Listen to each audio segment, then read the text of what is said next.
ஆதிசிவன் நெற்றி கண்ணை அழுத்திடவே வந்தாயம்மா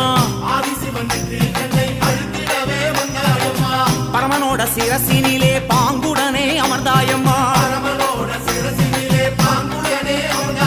கங்கையம்மா தேவி நீ கண்ண தோர தாயி